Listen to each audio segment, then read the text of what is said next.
Yes, people, welcome to The Point on Affinity Xtra with me, David, aka I go by a lot of names, but just David's nice and simple.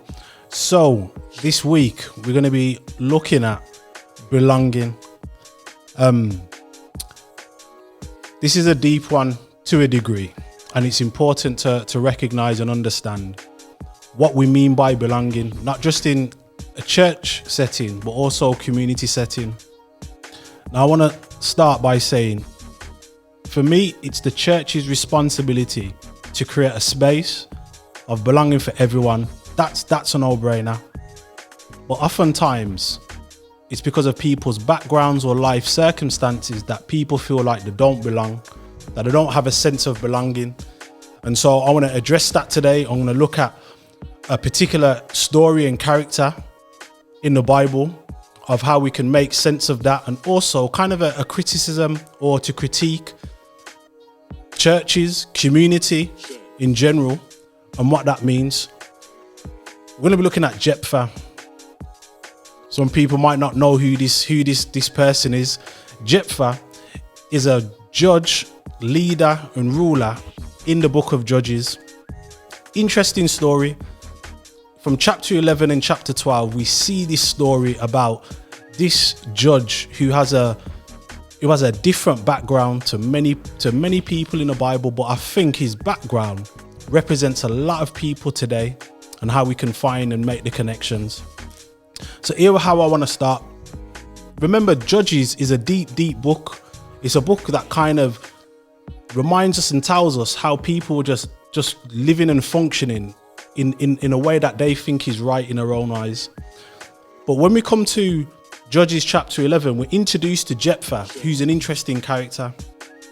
And we see a background of where he's coming from and then what happens, all because all he wants is a sense of belonging. Now, I don't normally like to read certain verses, so I'm just going to read a few. And I just want you to get the point and really understand and see his story and see his background.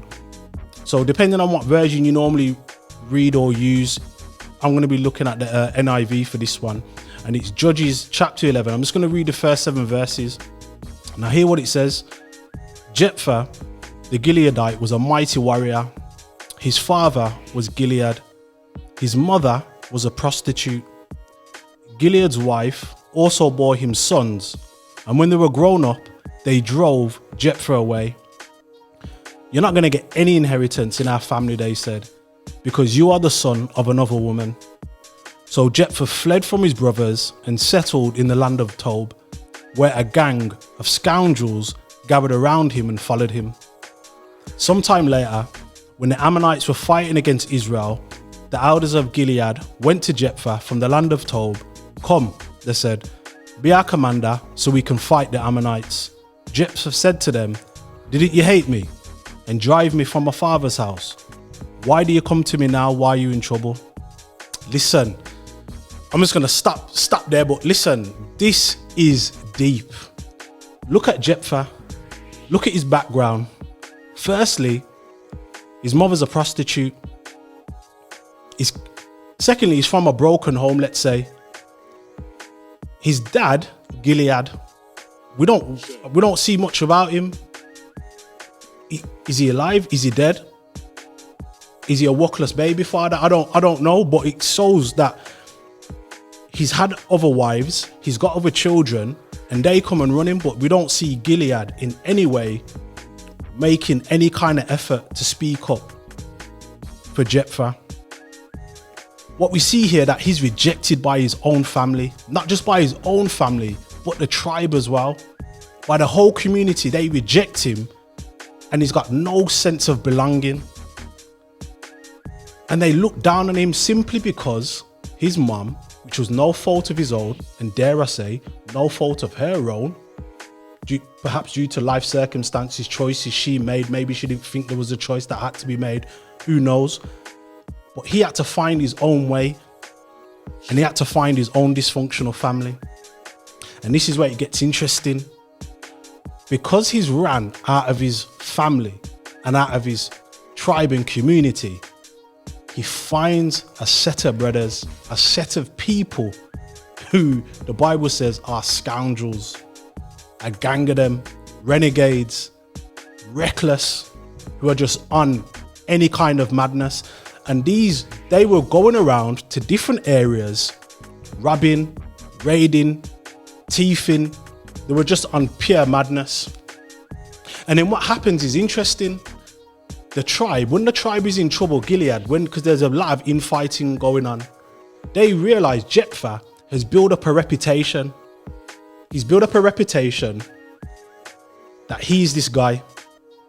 Now they come to him and they say, listen, we're in problems. We need someone to come and fight for us. And then Jephthah says, why should I? You ran me out of the family. You ran me out of the community.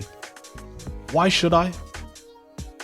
And so for them, they wanted to use and abuse the situation because of where he got to, but because the reason that he was rejected in the first place, the only reason why he is so known was because he had to make a name for himself, albeit in the wrong way, raiding, robbing, doing all kinds of madness, because the community that he was from and the family that he was from actually rejected him. I didn't carry on reading the rest of it, but it goes on to say, Jephthah then turns around and says, so hold on a minute. Are you really going to make me the head of the tribe if I do this? If I go to war with this next group of people, are you really going to make me leader? And they were like, serious, swear down, we'll make you leader. And he's like, no, seriously, are you going to do it? Because if I do it, because all he's saying is, I just want belonging. I just want to belong. Usually I want to make me leader. Okay, cool. But I just want to know, are you going to stand by your word and say, listen, as God as our witness, you do this, you sort the things out for us, we'll make you the leader. So Jephthah's like, okay, cool. But isn't that interesting? All he wants is belonging. All he wants is to be loved and feel like that people care and business about him. But what's happened is even funnier. They come to him and then he then sends a message to this warring tribe that they're warring with. And he tries to be reasonable. Now, this is a man, apparently he has a reputation who don't ramp. Him and his people, they do not ramp. But he tries to reason here. And sometimes we have to understand that because we might see certain people who move a certain way and go on reckless and they go on bad, sometimes there can be reasoning with them, and sometimes they actually want to reason. So he tries to reason with this next tribe, and the next tribe, they're not having none of it.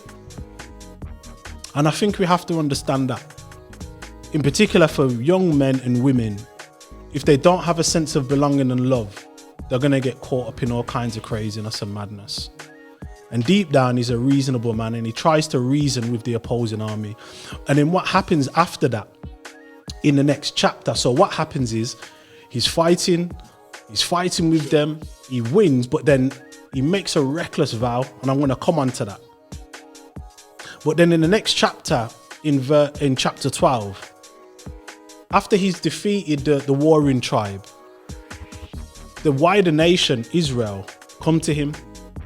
And they said to him, hold on, how are you going to get into a fight and you're not calling us? And so there's kind of jealousy and bad mindedness going on now. They're like, how are you going to do what you did, but you've not called for backup? And he says, listen, I did. No one came.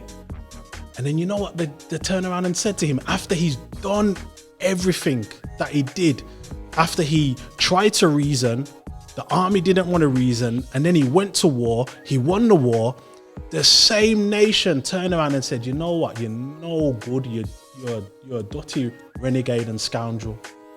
And I thought, how shocking is that? That even after everything that he did, the same people will bring his past back at him. They will throw it back into his face. The reason why they wanted him was because of his reputation, and now he's done it, people want to throw it back into his face. Well, you're no good anyway. We knew you was no good. There's so much we have to learn from that. All Jephthah wanted to do was have a place and a sense of belonging. He wanted to be loved. He wanted to belong in a sense, in a place of family and community. And here what it says, there's a couple studies here, Nottingham Trent University. This is what they've said. They said young people need to have a sense of belonging to social groups. It's good for their mental health. If they don't have a sense of belonging, certain things will happen. And here's another study from the British Psychological Society website. And this is what it's looking at young people's perspective in where they are placed in regards to family and community. And this is what it says. It says, the most common and typically first place to develop belongingness is within our families. So the first place to feel like you belong is within your families. However, this then extends to places beyond our immediate environment, such as school, and dare I say church. So first and foremost, belongingness has to have come from family. And if it doesn't come from there, the next place it normally comes from is from school or church or a place that's very familiar. And it says, if they do not have a sense of belonging, then it is argued that that it's more easy for them to become vulnerable as their needs are not being fully met. And here's what's tragic though in regards to Jephthah. In chapter 11, just as he's getting ready to, after he's reasoned with the army, he makes a reckless vow. He says, you know what? If I win this war, whatever comes out my yard, I'm gonna honor to God. I'm gonna sacrifice to God. And his daughter gets caught up in that because his daughter is the first one to come out of his house, so he has to honor that vow. He doesn't kill her or sacrifice her, but there's different reasoning or understanding behind it. Maybe that she weren't able to get married, she couldn't carry on his lineage, so in that sense his family line had stopped. But he made that vow because he was so desperate to win the war, and he was reckless in that because all he wanted was to belong. He wanted it so bad that this is what they're saying, if I just do this, then they're gonna have me back. And how much do we have to recognize that in our communities and churches? Like we can't just try and coerce and manipulate people to come and join, come and belong with us. And then when they behave a certain way, we want to dash it back in their face. We want to tell them about themselves. No, we can't treat people like how they treated Jephthah, because they'll do reckless things in order to feel and have that sense of belonging. So let's fix up, not just in churches, but communities as well. We have to fix up. Remember, young people, not even young people, people in general are longing for a sense of belonging and a place to call their own. They want to have that sense of connection and love and fellowship and community. But we can't be a certain way with people. And then when things don't go a particular way, we're ready to throw their past back in their face because people are desperate because they want that sense of belonging. So I hope you got the point. Don't coerce or manipulate people and making them feel less worthy because of their past, because of their circumstance and their history. But we have to love them, treat them as God would have us to treat them, and love them and welcome them into the community and into our places of love and fellowship. So I hope you get the point. Thank you. Thank you for listening to this content. If you liked it, please don't forget to like, subscribe and make a comment down below. Or even more so, check out our website www.affinityextra.com for more information.